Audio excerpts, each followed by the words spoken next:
समझा पाए तो जो ये बीच में काला हिस्सा दिख रहा है उसी टापू का जिक्र आपने किया था। ये रुद्र सरोवर जिसका दर्शन बहुत ही मनोहारी, बहुत ही पापनाशक कहा जाता है, ये जो दृश्य आप देख रहे हैं इसी टापू पर जो हमारे जो राजा विक्रमादित्य हैं उनका सिंहासन यहाँ पर स्थापित, और उन्होंने ये बताने के लिए कि यहाँ के तो राजा धीराज जो है वो महाकालेश्वर हैं, इसलिए उनके प्रांगण में मैं अपने सिंहासन को स्थापित करता हूँ और न्याय की प्रतिज्ञा करता हूँ। ये सामान्य दृश्य नहीं है, ऐतिहासिक दृश्य है, पौराणिक दृश्य है, और देश में जिस तरह से आपने कहा कि न्याय की प्रतिष्ठा करने के लिए, पापों का नाश करने के लिए जिसके लिए महाकालेश्वर को जाना जाता है, उनके ही प्रांगण में ये जो आप दृश्य देख रहे हैं ये विक्रमादित्य के सिंहासन की जगह हुआ करती। निश्चित तौर से अजय, और मैं लोक संवर्ण नहीं कर पा रहा हूँ इन छटाओं को, इन नैनाभिराम दृश्य को देखकर हमारी सनातन संस्कृति के ही वैभव का गुणगान करते हुए श्रद्धेय अटल जी ने कहा, वेद वेद के मंत्र मंत्र में, मंत्र मंत्र की पंक्ति पंक्ति में, पंक्ति पंक्ति के शब्द शब्द में, शब्द शब्द के अक्षर स्वर में, दिव्य ज्ञान आलोक प्रदीपित, सत्यम शिवम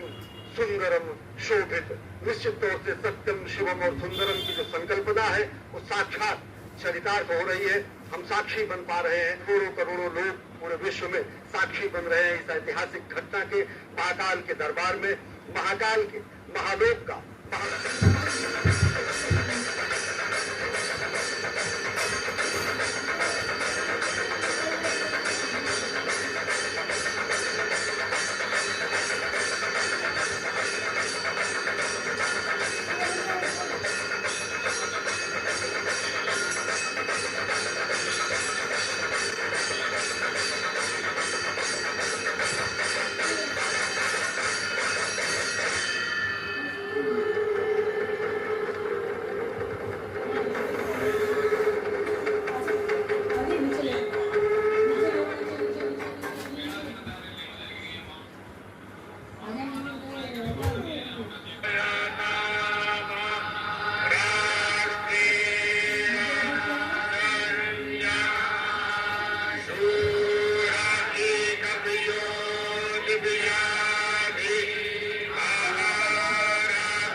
अकाल मृत्यु परिरक्षणार्थं वन्दे महाकाल महासुरेशम्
महर्षियों में से एक महर्षि गौतम, महर्षि जमदग्नि, उसके बाद महर्षि विश्वामित्र, जिन्हें कहा जाता है कि वो गायत्री मंत्र के दृष्टा हैं और आनुवांशिक विज्ञान और अस्त्र शस्त्र की विद्या के ज्ञाता, और यही भारत जिसे पहले विश्वगुरु के नाम से जाना जाता था। उसके बाद महर्षि भारद्वाज, जो स्वयं देवगुरु बृहस्पति के पुत्र हैं, ऋग्वेद के छठे मंडल के दृष्टा हैं, और भारद्वाज स्मृति, भारद्वाज संहिता और जो विज्ञान शास्त्र है उसके रचयिता हैं। साथ ही महर्षि अत्रि, जो कि ब्रह्मदेव के नेत्र से उत्पन्न है, ऋग्वेद के 5वें मंडल के दृष्टा और ब्रह्माश्री श्री राम के मार्गदर्शक और अत्रि। इस वक्त आप जो तस्वीरें देख रहे हैं, ये महाकाल पथ की तस्वीरें, जिसमें इस वक्त मंडपम जिसे कहा जाता है, और ये बहुत ही अत्यंत मनोहारी दृश्य त्रिपुर वध का। त्रिपुर एक महान दानव जिसे भगवान श्री शिव ने एक ही बाण में त्रिपुरासुर का वध किया, और इस रथ का संचालन स्वयं श्री ब्रह्मा जी ने किया था। ये इस अत्यंत मनोहारी दृश्य के माध्यम से आपको त्रिपुर वध की जो कथा है वो आप तक पहुंच रही है। तो भगवान शिव ने लिया था, उसके उन्होंने दर्शन किए, और इस समय प्रधानमंत्री नरेंद्र मोदी सप्तर्षि मंडल में ही है, जहाँ पर, और साथ ही साथ इस पूरे अगर देखें महादेव को, तो अलग अलग क्षेत्रों में 900 मीटर से ज्यादा ये लंबा विस्तीर्ण क्षेत्र है, जहाँ पर अलग अलग शिव पुराण से संबंधित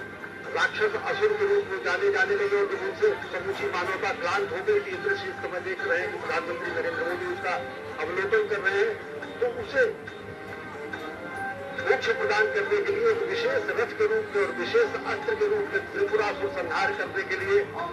भगवान शिव ने अवतार लिया। अंदर में जो विज्ञान में जो नवग्रह माने, उनको चंद्रमा उपग्रह के रूप में रहा और सूर्य तारा के रूप में रहा, लेकिन नवग्रह के रूप में हमारी जो सनातन संस्कृति की जो गणनाएं रही, उसका भी यहाँ पर बहुत शानदार वर्णन और विवेचन किया गया। और ये जो आप नैनाभिराम अप्रतिम दृश्य देख रहे हैं, अजय, देखें तो किस तरीके से रक्षा सूत्र में बना हुआ भगवान शिव का ये शिवलिंग यहाँ पर रखा गया, और निश्चित तौर से इसके पीछे की जो अवधारणा होगी कि एकता के सूत्र में हम सभी जा रहे हैं इस पूरे विस्तीर्ण क्षेत्र का भ्रमण करने के लिए। और सबसे बड़ी बात अजय, जैसा आपने बताया था कि यहाँ की दरो दीवार पर शिव पुराण से संबंधित एक एक कथाओं का विधिवत चित्रण किया गया है, चाहे वो गंगा अवतरण का दृश्य हो, चाहे वो असुरों के वध का दृश्य हो, चाहे वो भगवान के अलग अलग अवतारों के रूप हो, चाहे वो संदीपनी और भगवान अस्थि का दान करने वाले दधीच के पुत्र को मोक्ष प्रदान करने का दृश्य हो, और जैसा कि अभी अपने बार फिर देख रहे हैं, तारकासुर के वध के बाद त्रिपुरारी जब कहा गया भगवान शंकर को, त्रिपुरारी त्रिपुर असुरों के वध करने के बाद कहा गया, और उसका बृहन्नम नैनाभिराम दृश्य यहाँ पर स्थापित किया गया है। भगवान गणेश की मूर्ति, भगवान कार्तिकेय की मूर्ति, माता पार्वती, भगवान शंकर, यानी कि भगवान शंकर का समूचा दरबार और परिवार यहाँ पर स्थापित है महाकाल के इस महाप्रांगण में। अच्छा, ये शिव वाटिका जो इस वक्त आप देख रहे हैं, ये त्रिपुरारी हनन का दृश्य बार बार आपकी स्क्रीन पर। इस वक्त प्रधानमंत्री मोदी अब जो त्रिवेणी मंडपम है उसकी ओर जो आप दृश्य देख रहे हैं वो त्रिवेणी मंडपम का दृश्य है, और इस वक्त प्रधानमंत्री मोदी का जो काफिला ई कार्ड के जरिए आप महाकालेश्वर पथ की ओर धीरे धीरे बढ़ता हुआ। तो महाकाल लोक का लोकार्पण अब किया जा चुका है और अब धीरे धीरे जिसे महाकालेश्वर पथ कहा जाता है, जो अब इस प्रथम चरण में जो नंदी द्वार है वहां से शुरू होता है और ये 900 मीटर से ज्यादा लंबा ये पूरा महाकालेश्वर पथ करने के बाद सौंदर्यीकरण किया गया। उस तरीके से ये सही मायने में अगर देखें तो अद्वितीय है, अतुलनीय है, अप्रतिम है, अनुपम है। और ये जो छटा आप देख रहे हैं इस समय देश देशांतर के अनेक मनीष महामंडलेश्वर और साथ ही साथ सनातन संस्कृति के ध्वजवाहक यहाँ पर साक्षी बन रहे हैं महाकाल की धरती पर। असंख्य अटल जी के शब्दों में अजय तो उन्होंने कहा कि मैं एक बिंदु परिपूर्ण सिंधु, ये रुद्र सागर के एक एक बिंदु में भी ये व्याख्या समझी जा सकती है कि किस तरीके से हमारा समाज है। हम तो एक बिंदु परिपूर्ण सिंधु यहाँ है मेरा हिंदू समाज, मेरा इसका संबंध अमर, मैं व्यक्ति और यहाँ है समाज। इससे मैंने पाया तनमन, इससे मैंने पाया जीवन, मेरा तो बस कर्तव्य यही सब कुछ कर दूं इसको अर्पण। मैं तो समाज की छाती हूँ, मैं तो समाज का हूँ सेवक, मैं तो समष्टि के लिए व्यष्टि का कर सकता बलिदान भय। तन मन हिंदू, जीवन हिंदू, रग रग हिंदू, मेरा परिचय। मानवता के कल्याण के लिए हमने अस्थि का दान दिया है। समष्टि के कल्याण के लिए व्यष्टि का बलिदान करना हमारी परंपरा रही है। समष्टि के कल्याण की प्रार्थना और अभ्यर्थना करके हमारी सनातन संस्कृति का मूल बिंदु रहा है। और आज महाकाल के इस दरबार से, महाकाल के इस महालोक के लोकार्पण और विश्वार्पण के बाद दुनिया देख रही है कि किस तरीके से भारत और भारतीयता विश्व पटल पर नए स्वरूप में अभ्युदय हो रहा है। उसका नए नेतृत्व, सबल सशक्त नेतृत्व में भारत और भारतीयता जगत गुरु बनने की तरफ अग्रसर है। अजय कुमुद्वती कहा गया अद्भुत दृश्य आप देख रहे हैं। कुमुद्वती में अवस्थित, अवंतिका में अवस्थित, उज्जैनी में अवस्थित, पद्मावती में अवस्थित, कुशस्थली में अवस्थित, कनक श्रृंगा में अवस्थित और सबसे अंत में अमरावती, क्योंकि यहाँ पर भगवान अदिति, माता अदिति और भगवान कश्यप ने यहाँ पर हजारों वर्ष तपस्या करने के बाद देवताओं को जन्म दिया जो अमरत्व को प्राप्त हुए, इसलिए इस धरा को अमरावती भी कहा जाता है। तो ये जो विहंगम दृश्य आप देख रहे हैं, मंदिर के नीचे जो कोटि तीर्थ है उसके भी आप दृश्य देख रहे हैं। मंदिर के ठीक दाहिनी तरफ एक जो कुंड दिखाई दे रहा है, वहीं से भगवान का जलाभिषेक उस जल से किया जाता है और कहा जाता है कि महाभारत काल में स्वयं भीम ने यहाँ पर स्नान करके शिव का जलाभिषेक किया था। और उसके साथ जो एक बहुत लंबी सी नदी की श्रृंखला आपको दिखाई दे रही है वो यहाँ का रुद्र सरोवर, जो कि 7 सरोवरों में बहुत ही प्रसिद्ध, बहुत ही पुण्यकारी। नयनाभिराम दृश्य, मनोहारी दृश्य, आंखों में रच बस जाने वाला दृश्य, क्योंकि आज महाकाल वेदों का दान, वेदों के ऋचाओं का निर्माण, इन्हीं कुंड, सलिला, गंगा, यमुना, क्षिप्रा, उज्जैनी, काशी, कांची। सत्य न्यूज, धड़कन सत्य।